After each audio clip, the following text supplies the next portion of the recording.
this treatment of law enforcement as the enemy, particularly in high crime neighborhoods, as part of this ethos of the far left, this idea that the cops are the problem.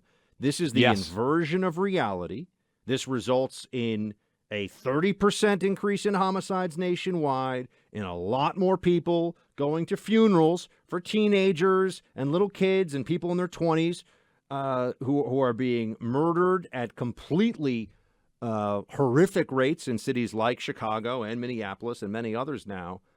And one of the things that holds this all back is that the Democrat apparatus does not want the public to see that they admit they were wrong about all of this. So they'd rather just keep this moving along as it is than say, wow, all that bending the knee and BLM is so important for society that was done in June and July and August of 2020 by corporate America, by everybody on the left and all the Democrats. It was atrocious for everybody. BLM made everything worse for everyone.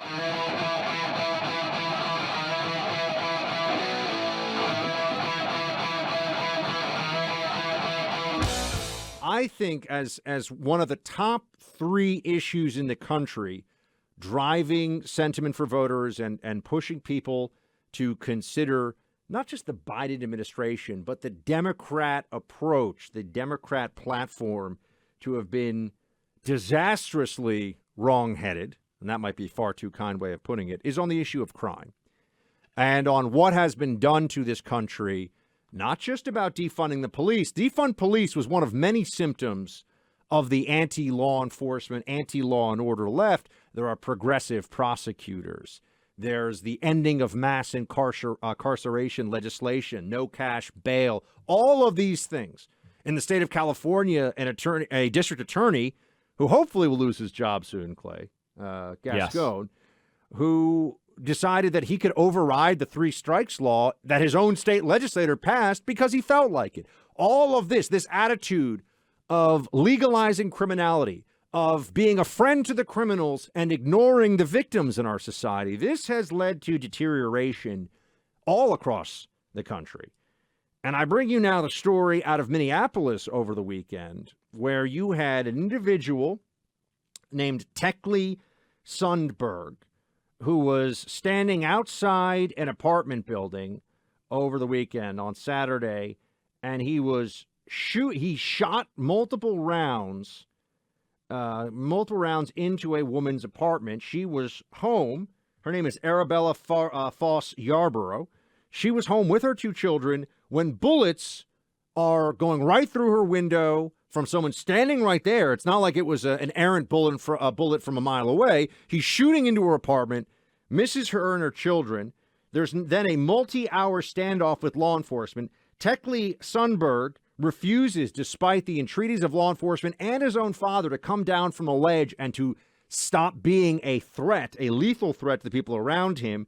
Law enforcement finally says, we cannot risk this anymore. They shoot him, a sharpshooter on the law enforcement at the law enforcement scene, shot him. And Clay, all of a sudden we have BLM protests about how this was racist because Tekle Sundberg is a 20-year-old black man. So they're saying this is racist.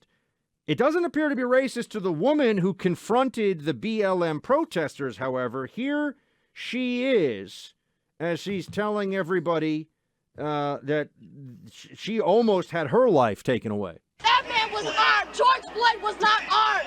Breonna Taylor was not armed. This man intentionally tried to kill us. Y'all should have came and helped him when he was alive. My kids have to see you guys celebrate a man's life that tried to kill him. It's kind of amazing that all of the BLM protesters were protesting on behalf of a guy who almost killed a mom and her kids. And not only did that happen, she then went out into the street and confronted them to say, hey, y'all are protesting on behalf of a guy who tried to kill me. I'm not sure that we have ever seen a more unjust protest directly confronted by a witness to how unjust the protest was. To the victim, yes, the woman who was huddling with her children as the bullets were going. The actual victim in this case went out, to her credit, would have been easy for her to hide, and actually confronted all these protesters. And this is where we are, Buck.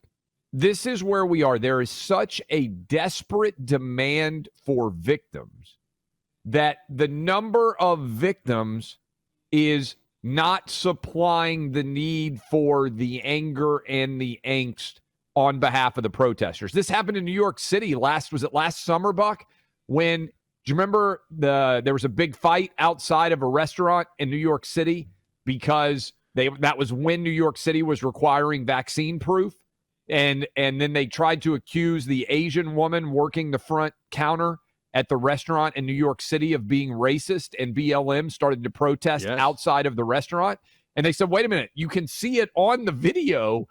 All she was doing is having to ask for proof of vaccination, which was stupid, we all know. But that was her job at the front desk. She did nothing wrong. And BLM was like, we're going to shut this place down if we have to. And then it fizzled out when the video came out. And they said, well, this girl, first of all, she's a 22-year-old Asian girl or whatever she was, not exactly somebody in a position of great power working the front counter of a restaurant. And it's similar here. The demand for victimization is far greater than the supply. So you end up with situations such as this. And what we didn't play in that audio, mostly because it would turn into a lot of bleeps, because we couldn't air it, was that the protesters, so let's just to set the scene again, apartment building, crazy guy shooting a gun into his neighbor's apartment, standoff with police, he is shot because he is a clear and present danger to those he's shot around by him. A sniper while he's armed after he has tried to shoot into this apartment. And then the BLM, hey, what are we going to do this weekend? Let's all get together and protest police violence because we're really cool and moral. They get together and have a vigil and a march at this apartment building for the crazy guy who was shooting at people. Okay, look, it's a sad situation insofar as the guy clearly has mental illness, but well, what are you going to do? You're going to let him kill people? I mean, there are crazy people running around with an axe. He's armed, firing his weapon. What do you expect for police to do? And what should they do? They should take him out. And the mother here of the two children who had to huddle with her own children in her apartment as her neighbors shooting at her confronts these protesters. And you know what they do? They heap verbal abuse on her. That was the other. Yeah. You're still alive. You should, shut the bleep up. I mean, they start. How dare you tell your story? They start attacking her. The woman who is just trying to live her life with her babies, her children, is getting shot at, and the so moral and self-righteous BLM protesters are attacking her because she throws a little problem into their narrative. But see, this is always true. BLM likes to elevate people as martyrs who are often criminals and who are even engaged in violent criminal acts at the point of violence with law enforcement or others, and they don't care about actual victims of crime. Yeah. And Minneapolis, which is where this is taking place, Buck, of all cities in America, I'm not sure there is a city right now that is under more duress because of BLM protests than Minneapolis. They can't hire people to actually be cops in Minneapolis. The number of actual police on the streets in Minneapolis has collapsed. They have off-the-charts level crime, murder, violent acts. If you're listening to us right now in Minneapolis, you know exactly what I'm talking about because people left. This is the truth. This is one of the things that Rush nailed. The drive-by media shows up to cover the protests.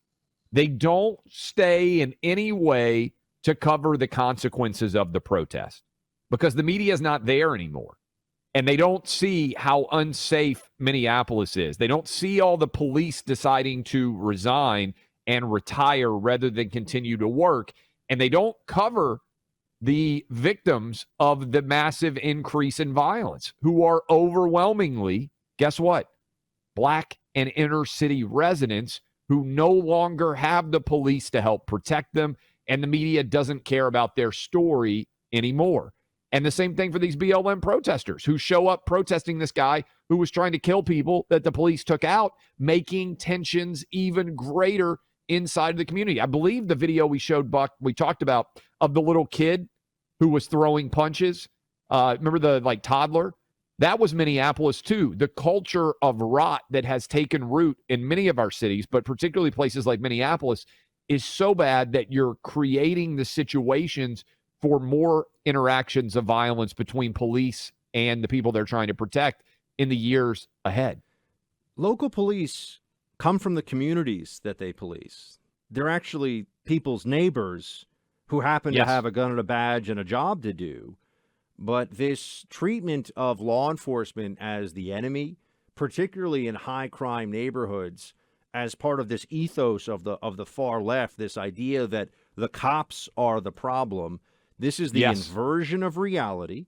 This results in a 30% increase in homicides nationwide, in a lot more people going to funerals for teenagers and little kids and people in their 20s who are being murdered at completely horrific rates in cities like Chicago and Minneapolis and many others now. And one of the things that holds this all back is that the Democrat apparatus does not want the public to see that they admit they were wrong about all of this. So they'd rather just keep this moving along as it is than say, wow, all that bending the knee and BLM is so important for society that was done in June and July and August of 2020 by corporate America, by everybody on the left and all the Democrats. It was atrocious for everybody. BLM made everything worse for everyone. Thousands of people are dead today that would have been alive if police were able to do their jobs. And the only time violence gets covered, by and large, I think that Chicago, Highland Park, as awful as it was, Buck, that happens every single weekend in Chicago, except it's inner city victims and nobody cares. No media covers it. Every weekend, virtually all year round in Chicago, they have a Highland Park total crime victim tally like that, and almost no one even blinks. It barely even makes the news.